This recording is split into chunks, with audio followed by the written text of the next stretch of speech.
Dari Yesaya 40 ayat yang 31 mengatakan, tetapi orang-orang yang menanti-nantikan Tuhan mendapat kekuatan baru.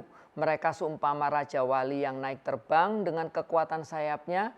Mereka berlari dan tidak menjadi lesu, mereka berjalan dan tidak menjadi lelah. Firman Tuhan dari Yesaya 40 ayat yang ke-31 ini sering menjadi pegangan bagi saya pribadi, Bapak Ibu Saudaraku yang dikasihi oleh Tuhan, untuk mereview, untuk melihat kembali bagaimana kita mau bersandar dan berharap kepada Tuhan. Contoh yang menarik dari ayat ini adalah menggunakan Raja Wali. Raja Wali adalah sebuah burung yang dapat mencapai usia 70 tahun. Dan itu tidak mudah bagi seekor burung Raja Wali untuk mencapai usia 70 tahun. Ada proses yang harus dia lalui. Dan di dalam proses itu tidaklah mudah ya, sangat menyakitkan, bahkan bisa jadi membuat dia gagal di tengah jalan. Tapi itu terus saja Raja Wali lalui.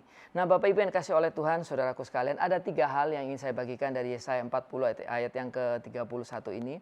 Yang pertama dari Yesaya 40 ayat yang ke-31 tadi adalah tetap melangkah dan percaya.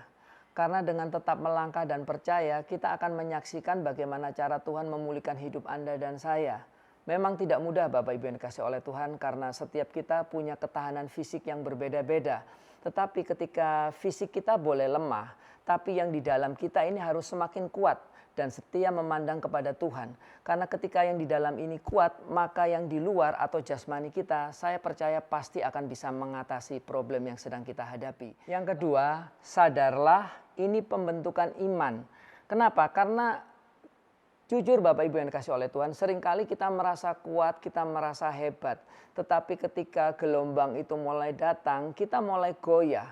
Contoh iman yang paling baik, yang paling bagus, yang paling hebat yang saya baca di Alkitab kita adalah tentang bagaimana Abraham di dalam menanti-nantikan janji Tuhan. Nah, iman ini Anda harus benar-benar memahami bahwa iman itu adalah percaya meskipun belum melihat. Dan iman itu menjadi pondasi setiap kita di dalam menjalankan firman Tuhan.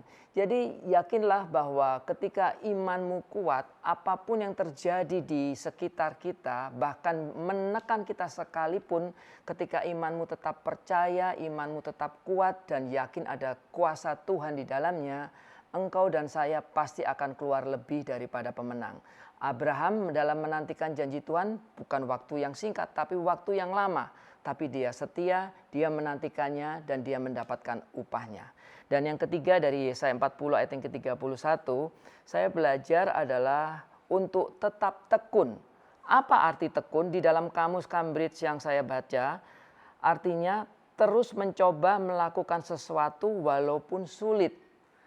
Sekali lagi, teruslah mencoba melakukan sesuatu walaupun sulit. Ketekunan itu lebih daripada daya tahan tubuh kita.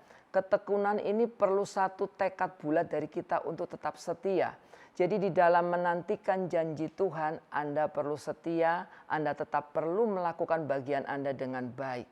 Karena Tuhan bukan Allah yang tidur, Dia bukan Allah yang diam saja, tapi saya percaya bahwa Tuhan selalu ingin menolong kita. Jadi pastikan di dalam menghadapi situasi yang ada hari ini, dan apalagi kita akan memasuki tahun yang baru nanti, ayo persiapkan segala sesuatunya dengan baik. Karena orang-orang yang menanti-nantikan Tuhan, mereka akan mendapat upah yang luar biasa dari Tuhan. Tuhan Yesus memberkati.